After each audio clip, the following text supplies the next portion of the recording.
Hello again. So we're talking about digital logic circuits. In particular, now we're going to talk about the NAND circuit and the AND circuit. Now, the one lecture I just recorded was the NOT circuit. That was the first and simplest one. It contained one transistor. The NAND circuit here contains two transistors, and I have put them in series. What does this do? So now we have an input A, and since there's nothing else connected to it, we're going to have to take the wire and physically jam it up against 5 volts or against 0 volts in order to decide whether the switch is open or closed. Likewise, we're also going to have to take a wire from B and connect it to 5 or connect it to 0. So at the moment, we're still working things manual, and we hope to get past that later on. So what happens here? We have this situation where we're going to measure the voltage at X, just like we did with the NOT circuit, and we're going to specify the voltage at A and B. Now remember, 5 volts means a 1 in binary, and 0 volts means a 0 in binary. So we can make a truth table that lists what A is, and what B is, and what X will be. But we have to list all the possibilities. We could attach both of A and B down to 0. So we could have a 0 and a 0. And in that case, we have to figure out what X is. Or we could attach B to the 5 volts so that we have 0 and 1. Or we could attach B to the 0 and A up top and have 1, 0. And finally, we could attach them both up to 5 volts and have 1 and 1.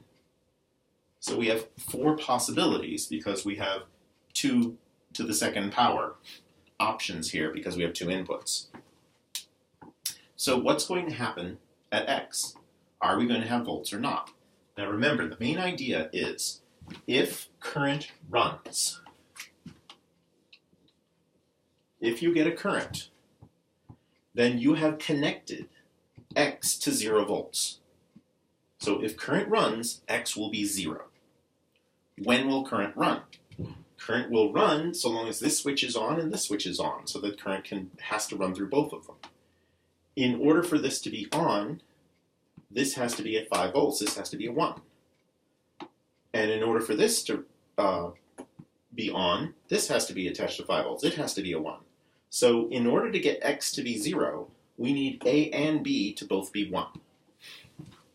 What that means here is if A and B are 1, X is 0, and the rest of the time, something's going to be open, you're not going to get any current. And as I said last time, if you don't have any current, you don't have any voltage drop.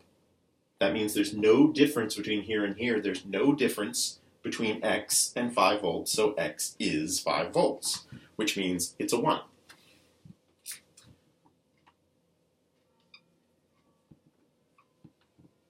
So if neither one is closed, X is a 1.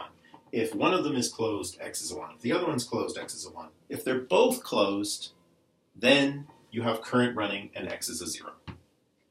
This is called a NAND circuit. That's sort of short for not an AND circuit, like the opposite of an AND circuit.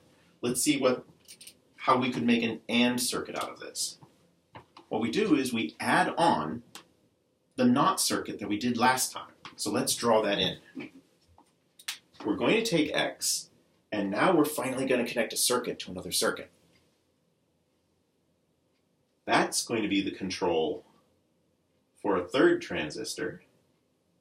Have another resistor here, and let's call this output Y. Now, as we found last time, if X is a 0, then Y is going to be a 1, and if X is a 1, then Y is going to be a 0. Because this is a NOT, it does exactly the opposite. So we can add a column here where Y is the exact opposite of X. So if X is 1, Y is 0. X is 1, Y is 0. X is 1, Y is 0. X is 0, Y is 1. So Y will only be a 1 if A and B are 1s. So it's an AND circuit. and we say Y is A and B. That's what we mean by an AND circuit.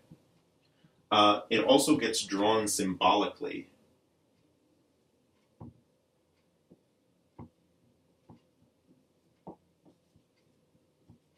With this symbol. More on that another time. X is a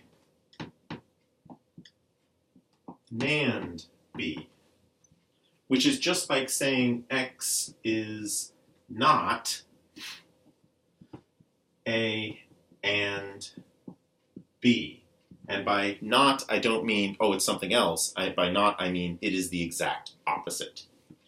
So that is a NAND circuit, and this altogether is an AND circuit. NAND, AND. There's the truth table. All right.